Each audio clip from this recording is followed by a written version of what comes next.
Telugu మ్యాట్రిమోనీకి thanks చెప్పాలి. 26 ఏళ్ల క్రితం ఇదే తెలుగు మ్యాట్రిమోనీ ద్వారానే వేళమ్మకి పెళ్లి చేశాం. పెళ్ళంటేనే తెలుగు మ్యాట్రిమోనీనే. తమిళనాడు సీఎం విజయ్ చేసిన పని ఇప్పుడు ఆయనకు కొత్త చిక్కులు తెచ్చిపెట్టింది. టీవీకే పార్టీని స్థాపించి సీఎం పీఠాన్ని కైవసం చేసుకున్న విజయ్ ప్రతిరోజు ఏదో ఒక అంశంతో వార్తల్లో నిలుస్తూనే ఉన్నారు. సీఎంగా పగ్గాలు చేపట్టాక మాజీ సీఎం స్టాలిన్ ని కలవటం దగ్గర నుంచి ఆయన చేసిన ప్రతి పని హైలైట్ అవుతూనే ఉంది. అయితే తాజాగా విజయ్ చేసిన పని మాత్రం విమర్శకుల నోళ్లకు పని చెప్పింది. తమిళనాడు సీఎం విజయ్ మరోసారి పొలిటికల్ గా టార్గెట్ అయ్యారు. ఎల్టీటీఈ వ్యవస్థాపకుడైన ప్రభాకరన్ కు సీఎం విజయ్ నివాళులర్పించడమే అందుకు కారణం. సీఎం స్థానంలో ఉన్న వ్యక్తి నిషేధించబడ్డ సంస్థ వ్యవస్థాపకుడికి ఎలా నివాళులర్పిస్తారని విమర్శల వర్షం కురుస్తోంది. ప్రధానంగా 1991లో మాజీ ప్రధాని రాజీవ్ గాంధీ హత్య కేసులో ప్రభాకరన్ కీలక సూత్రధారి అనే ఆరోపణలున్నాయి. ఆ గ్రూప్కు చెందిన సభ్యురాలే ఆత్మాహుతి బాంబు దాడితో రాజీవ్ గాంధీ హత్యలో ప్రధాన పాత్ర పోషించింది. రాజీవ్ గాంధీ ప్రధానిగా ఉన్న సమయంలోనే తమిళనాడు పర్యటనకు వచ్చిన సమయంలో ఆయన్ను హత్య చేశారు. ఆ నేపథ్యంలోనే ఎల్టీటీఈని బ్యాన్ చేసింది ప్రభుత్వం.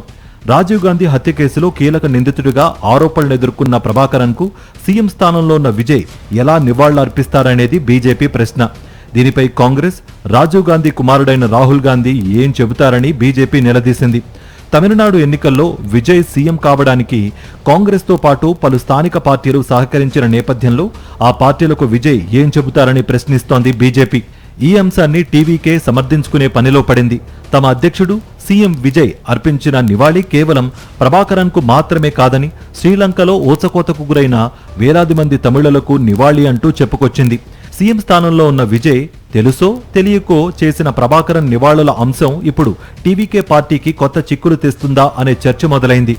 ఏదో బోటాబోటీ మ్యాజిక్ ఫిగర్తో, అందులోనూ కాంగ్రెస్ సహకారంతో ప్రభుత్వాన్ని ఏర్పాటు చేసిన విజయ్ను ఇది ఖచ్చితంగా ఇరకాటంలో పడేస్తుందని అంటున్నారు రాజకీయ విశ్లేషకులు. ఇప్పటికే మాజీ సీఎం స్టాలిన్ విజయ్ ప్రభుత్వంపై విమర్శలు తీవ్రతరం చేశారు. విజయ్ ప్రభుత్వం ఎంతో కాలం సాగదని, తమిళనాడులో జరగబోయే రాజకీయ పరిణామాలకు డీఎంకే శ్రేణులంతా సిద్ధంగా ఉండాలని పిలుపునిచ్చారు. విజయ్ ప్రభుత్వం కూలిపోతుందని, ఏ క్షణమైనా ఎన్నికలు రావచ్చనే సంకేతాలిచ్చారు స్టాలిన్. ఈ తరుణంలోనే ఇది చోటు చేసుకోవడంతో టీవీకే శ్రేణులను కలవరపాటుకు గురిచేస్తోంది.